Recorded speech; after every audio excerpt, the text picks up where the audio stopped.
Okay, yeah. Let's get started. Petra, business architecture, took it very close to my heart, so I look forward to seeing exactly what you're going to say on business architecture. Hi there, Petra, independent professional business transformation and strategic enterprise architect from here. Sorry, I was going to say. So today I'm going to be talking about business architecture making real change. I think slightly deceiving title on the making real change because I'm going to be talking slightly different angle, but that will come out in the presentation. Is it the red button? Sorry, or is it the? We didn't practice left and right. Before we really talk about what I'm talking about is really to just put a baseline in. Because real change is different to everybody. Not everybody has the same opinion. This is my opinion on what real change is, which is change that alters the way the organisation operates. It's change that alters the way that people behave as a result of that change. So, and it's change that really remains and embeds within the organisation once the change leaves. It is change where we've considered the whole full holistic perspective within the context of the enterprise. That's really real change. That doesn't mean other change is not real, but within the context of what I'm talking about, that's what I'm referring to. And for me, enterprise architecture is an essential enabler to that change.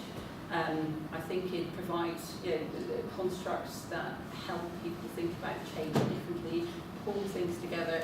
And that's why the question is, why isn't it being used as an enabler for change in many organisations? So we tend to have a problem. I come into many organisations and I find the enterprise architecture function marginalised. I find that there's lots of people talking about the architects as too complex, big brains, I don't understand what they're talking about. What's the sorry. so they're basically just big brains being called in to solve problems. So how do we overcome those barriers? And in order to enable real change, we really need business engagement. And I'm sure that most of you have been part of either setting up an architecture environment or being part of it and finding that you've worked for a very long time on reference architectures, on your processes, and you understand, you've mapped the organisation, you've got a fantastic environment, great insight into the organisation, but nobody is using it. So it's really just the business doesn't accept it and they don't want to use it. We really need to simplify our message. So today I wanted to talk through how do I engage with the business and what is it that I do. So at the moment I'm working as head of business modernisation in a government, and I find that the message that I'm giving people is resonating. So I thought it would be helpful to just go through what is it that I speak to them about. How do I present it? And I usually have pen and paper, so I'm feeling a little bit lost with my little clicker rather than having to hand translate my little story into an actual slide. So bear with me. I'm trying to talk to the same language that I speak to if I speak to any executive in the organisation. So I usually start with an infinity cycle because ultimately it's about change, and change is continuous. It happens all the time. It happens and we need to evolve it. Then I talk about where do we want to be. When we talk about change, where do I want to be within your, as an organisation or as a department? What is my aim? And where am I today? Basically, in order to understand that, I need to do a gap analysis. I need to understand how am I going to get from A to B. Once I've done the gap analysis, I come up with a program definition, and I define, as a result of that, projects deliver the future, or I change the way I work and I do process improvement. which basically involves environments. When I go through that cycle, I usually tell a story around it. I actually say, look, I've got a half empty fridge, I want a full fridge, I'm going to go out, I create a shopping list, I go and do my shopping, but then I say, well actually, half of the stuff in my fridge is out of date, let me just empty out my fridge, and I've got more space, I do new gap analysis, I go off shopping list, and then I go out shopping, and then I come back with shoes. I didn't need a fridge at all. And it turns out that my change context has changed. So when I talk to people about this, they understand change, and that's what we are. We are part of change, and we enable that change. So I then draw a line through it, and I say, that line represents enterprise architecture.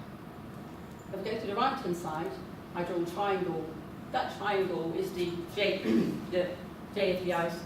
We basically just go do it. I know what I want to do, get the project, make it happen. But we don't actually consider what the impact is of our current environment. And in order to understand our current environment, we need to put in a reference model that helps us understand or help us map where we want to be.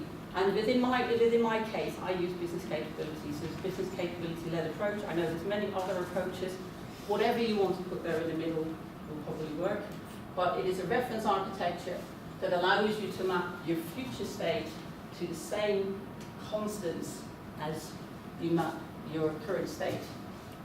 Once you map that, you then link the reference architecture to your repositories in your environment, which could be your capability catalogue, your application portfolios, your technology portfolios, but also just existing descriptions of the organisation, process models, organisational diagrams help us understand where we are today. And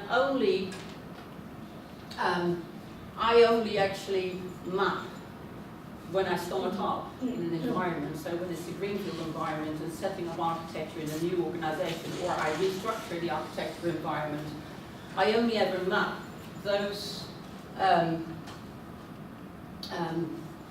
current states that are relevant to the context that I'm dealing with, because there's nothing so useless as actually defining something that's not part of the change. I think Petra said something like that. And then on the right-hand side, from a 2B perspective, I can use any method I want to define that 2B state, because I can do this at a program level, I can do it at a strategic level, I can do it at an operational level. We can basically integrate it with any part of the organisation and the processes that they use to make that change happen. So once we have established that we need a reference architecture to map it to, I just map my future state, my strategies, my target operating models, my program, map it to the capabilities, and then the capabilities break down into people, process, information, and technology. Once I understand what we need to do, and I understand which processes underneath it, I can start combining and take a holistic approach. This is why when people talk about digital, I mean at the moment, I've got at the bottom in the technology, digital by design. So for me, looking at a holistic perspective around capabilities gives you the digital perspective as well, because you are automatically looking at people and the culture and the competencies that they have in order to execute that capability.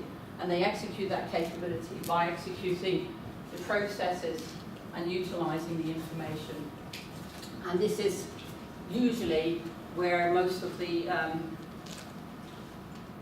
executives get excited, because they can start looking at the savings that they can put together, because we start mapping the projects to the capabilities and standard capability model. We can start looking at heat maps. We can start looking at where projects are touching the same capabilities across the organisation.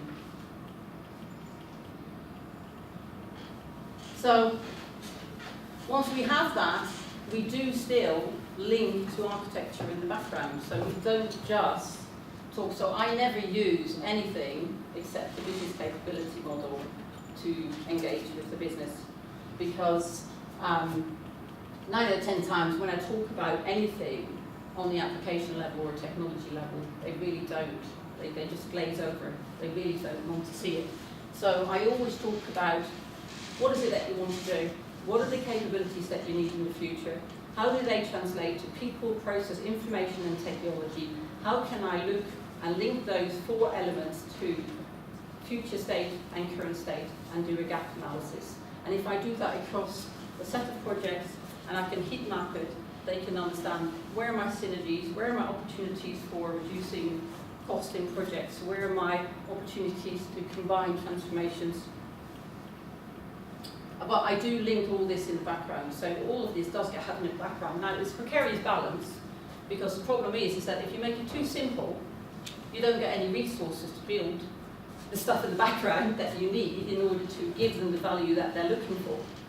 Because ultimately, if you don't do all these things, you can't provide them with the transparency or an understanding of what applications are supporting the capabilities, which is what will give them that quick assessment. So from a project perspective, the biggest benefit of doing it this way is that I can map very quickly to the capabilities and the capability model, say, well, what is it that I'm trying to deliver? This is my application capability profile. What's in my repository? Which projects are already playing in that capability? What are they already delivering? Have I already got the resources? Have I got the competencies of the people? Have I got the technology already in place? So once we have that in place, it's about starting to add value based on the need within the organisation. And it's about identifying the pain points. And a lot of people go into an organisation and all they have in their mind is to build their architecture framework. But we all know that it takes, 3 to 10 months to build anything that will comprehensively add value to an organisation from an architecture perspective. However, if we can get, so right now I'm in an organisation where if I can get the people to map what they do to a capability model, and I can say to them, actually, you're doing the same capability as these people over here, can you go and talk? Then that will create a communication and a culture within the organisation of starting to talk about the things that they do, rather than doing them in isolation, and look beyond the boundaries of the functions that they're trying to improve.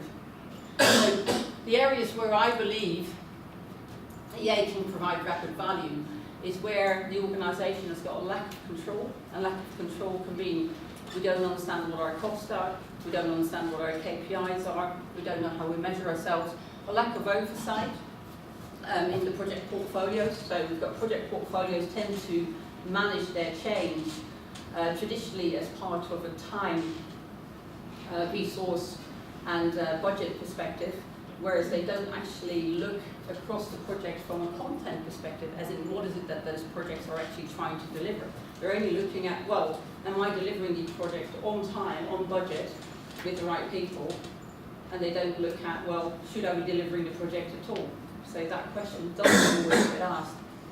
Lack of transparency, we all know about data stores and different functions, so that's an area where you can concentrate, and lack of benefits realisation, not being able to understand how the targets that we set ourselves as an organisation link to the actual executions that we're trying to make happen. So it comes to a point that if we cannot be relevant, or if you're not relevant to the change, then basically the organisation won't interact with you. And that's the point I'm trying to make. It really does not matter where in the process you start interacting, you just start at that first opportunity. So I go into an organisation and I will look, 9 out of 10 times I get brought in to do enterprise architecture, but find that there is an actual digital transformation, there's an organisational transformation, there is a project portfolio that isn't optimised, or there is just the fact that they're trying to implement something and they don't know what the dependencies are of that implementation or the impact of that implementation in the wider part of the organisation. And I don't really want to start building a massive architecture framework to support that analysis. What I want to do is very quickly understand what capabilities you're trying to deliver, what are the capabilities that you've already got, do a gap analysis, and understand what you need to do from a holistic perspective. And if you then tie that into for things like digital, in a digital environment, everybody's talking, oh, digital's different. Well, for me, I've been doing digital my whole career, basically, because I've always considered what the customer or my customer wanted out of the situation. I always considered what are the skills and the competencies that I need in order to execute the changes that I'm trying to bring into the organisation. And then I've always matched the technology to automate that perspective. So it really, really doesn't matter at what stage you interact, because that's why I draw the infinity cycle. You continuously evolve, and very often I come in and people go, oh, we've got this project and it's going to be implemented. We need to be involved. And I'm like, well, do we? Because everything they basically implement becomes reality. And I just basically deal with the reality as it comes. I map the reality to the capabilities, and in 4 years' time, when the new technologies come out, we evolve that environment again. And at that point in time, we're ready for those people. So anytime we come into an organisation, I deal with whatever reality is there and start from that point onwards. So I just thought I'd quickly go through some examples of where EA would be supporting change and where I felt that for me it has been most effective. So one of the key ones, I'm going to talk through two because I realised I didn't have an hour, I only had half an hour.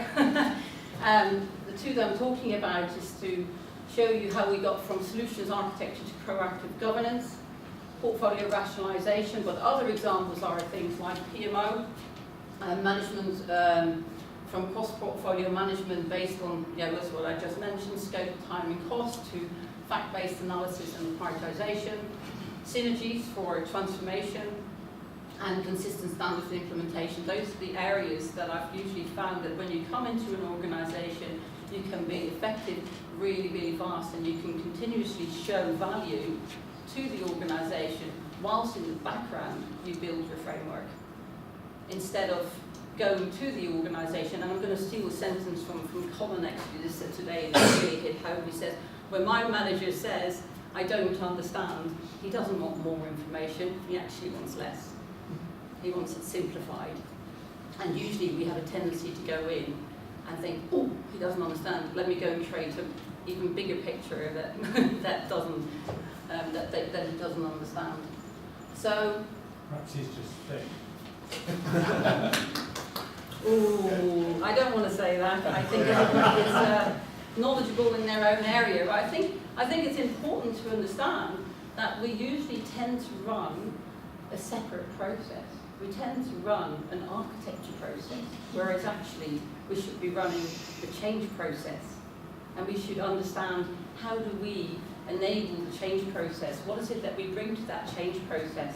It doesn't matter what the change process is that's running in the organisation. It could be Lean Six Sigma, it could be just a project delivery, it could be a program delivery. We need to understand what it is as architects that we bring to that process and show to the organisation what it is that we bring to that process, rather than come with our own process and say, actually, in order to get value out of us, you need to follow our process. That's not the way it works.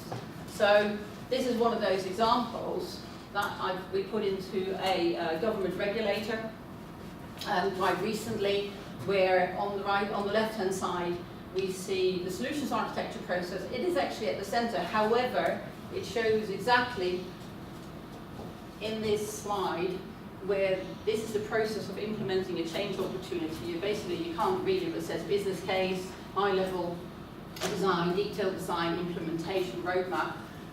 We talk about what is it that we do from a solutions architecture perspective to enable that process, and then the red boxes on the left-hand side say exactly this is what you need to do as a project manager if that information doesn't exist. So basically, if I implement a project and I'm saying I want to understand my current state, if we don't understand it, these are the tasks that you need to put in your project plan to make it happen, rather than, and we never ever show them any of the process, but only the change process, to say, well, these are the things that you need to do in order to get the right value out of the architecture process. So if we took on the right-hand side, we see solutions architecture really in context of the enterprise architecture, where we've got the direction at the top, which gives us our motivation as to why we're making change happen. And then here we have the part of execution around business architecture and all the other elements that sit behind it. So what we then did is we then explained to people where do we, so if we had strategic programs, we basically enabled them through the architecture framework. Sorry, I'm just getting a bit. So basically, the shaping of the program. So if we shape the program, then we don't need to actually in the stage gates review the actual project. So when we go through, I'm going to go through my next slide. Sorry. So if we've got strategic roadmap-driven change, and we get to the point of change initiation, i.e. building a business case, we normally go into the change management process, or the project management process, or through a stage-gated process. And in that stage-gated process, we usually see architecture sitting there as the design authority. And at that point in time, especially in large organisations, the architecture department goes, oh, I'm going to review what you've done, and I'm going to tell you if you've done the right thing. Whereas if we work from an architecture perspective, and we can insert what the project manager needs to do to ensure it makes use of the architecture environment as part of their change management process, then we only need to ever deal with the escalations that come out of the change initiative, rather than having to review every single environment. So we only ever dealt with change. We only ever dealt with a review if we dealt with emergent change that wasn't driven through the roadmap. The emergent change, we then basically pushed up the pyramid and took it through and assessed it against the information that we already had, and very quickly were able to align that to the change, or brought it in line with the strategic direction. And that's the only time. It's only when we didn't meet the strategic roadmap would we execute a review. So another example was project, and I apologise for the blueness of this, but unfortunately when I put colour to it, it became too recognisable for the organisation I did it for, and I don't really want to display their IP here. So basically, we had a large media company who had 7 project portfolios which they wanted to consolidate. So 7 project portfolios across 7 operating companies, and they were spending probably in the region of a good 200 million across those 7 portfolios. And we basically mapped all the projects to the capability model that we developed in 4 months. So it took us 4 months to work with each company to understand what it is that they do as an organisation. Within the space of 1 month, we were able to map all the projects against it and come up with a heat map that showed exactly where those projects were starting to address the same capabilities. And by even doing that at the highest level, so this business capability map runs to level 2. So if the big map is the whole organisation, we get the top level, and then the next level down, we were able to save the company in the region of £80 million in the activities that they were doing double across 7 operating companies. So, and that's an exercise that right now I'm looking to do in the organisation where I am now. We're doing a transformation. we need to understand we're changing the whole organisation, we're changing the whole vision, we've got a new target operating model, we're going to be defining what are the capabilities that we need in order to execute that business capability, we're going to be mapping the future state to it and prioritise those capabilities that we feel are essential to the success of that operating model. We'll be mapping the project portfolio to the same capabilities, and hopefully in the space of the planned space at the moment, in 2.5 months, identify exactly which projects we should either continue with, expand to maybe touch the wider perspective, or not do at all. So my final message is to simplify the message and the language, to adapt to the context that you're dealing with, to find pain points to resolve, always add value, and then build your framework from there. So I'd say, in my perspective, don't be too hung up on being able to execute the full TOGAF process. It's much more important to actually add value and show to the organisation that you're relevant, rather than having a fantastic framework that you've worked on for the last 10 months and nobody wants to use it, because it just happens too often. And I've been there myself, and it's a huge frustration. You understand the organisation perfectly, but nobody really wants to take your recommendations because you haven't engaged with them for the last 10 months. You've sat in the corner enhancing your own understanding of the organisation, and they just don't see it. So unless you actually add value to what these people are doing, then you're not going to be part of the change party as well.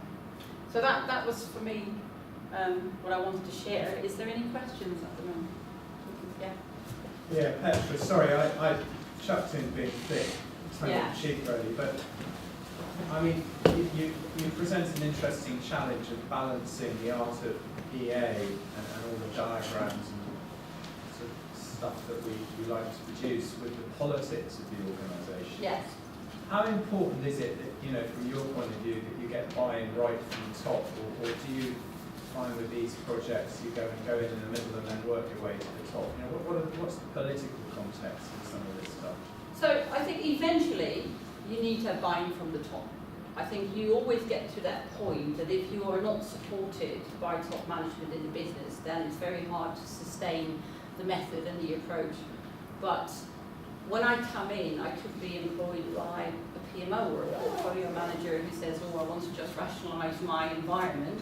I usually find that when you start there, that there are many things wrong in the organisation. If they have a problem managing their portfolio, it usually means that they've got uncontrolled change, or they have people, you know, implementing projects not according to the process that they're trying to implement.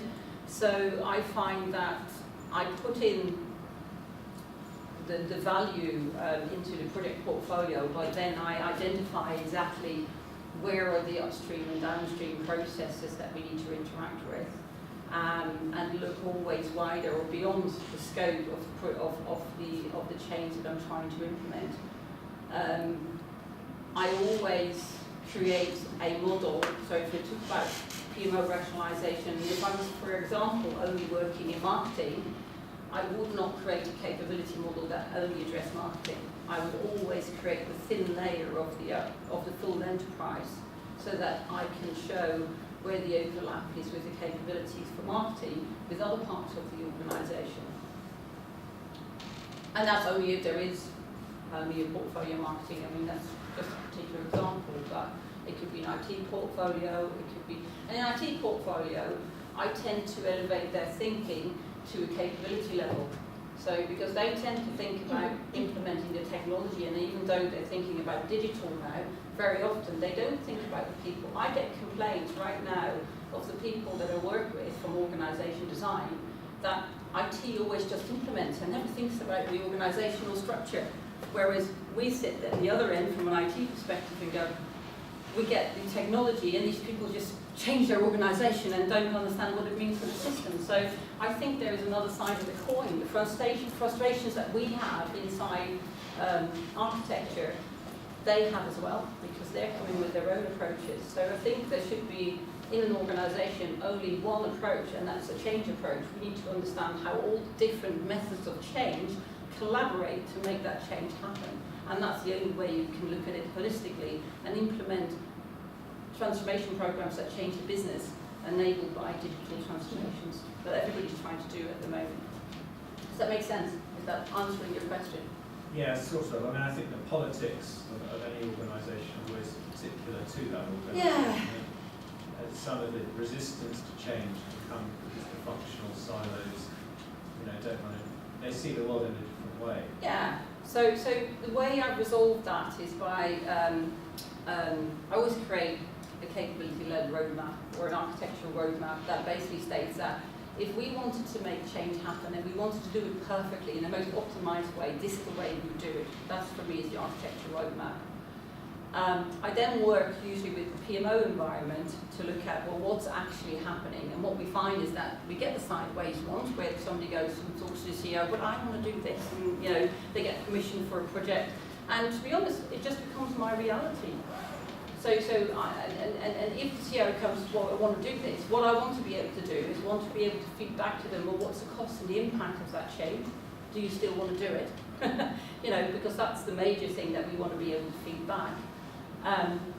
If they then still want to do it, it actually just becomes my reality. And that means that as soon as it becomes reality, it sits in my as is. I do a gap analysis and I basically define what my program of change needs to look like as a consequence of it. But I will also then highlight on that roadmap, we won't be doing that one, we won't be doing that one, we won't be doing that one because you're spending money on this one. That's really the consequence, and it's only the choices that we have. I think Martin said it quite nicely in his presentation. You do have a choice on what you can do. So you've got constraints, but you do have a choice as to which ones do you want to deal with and which are the ones that you don't want to deal with. That was another question. Just a very quick one. On your link to architecture slide, yes, you didn't link to any sort of data reference model. Was that intentional or? It is to a certain extent. So the way I've been working is that on the reference models is that I embed the information need within the business processes, and the data models we tend to address from the application perspective. However, I do represent them usually on the side, and what we found in most organisations with GDPR and with security is that data tends to be a separate model of its own and tends to be managed on its own and be elevated to, I think, the executive at the board level from a decision-making process. So although I do show that how it interfaces with those models, I didn't put it on here, but it is considered. So it is considered in the capability from an information perspective. Thank you very much. Thank you.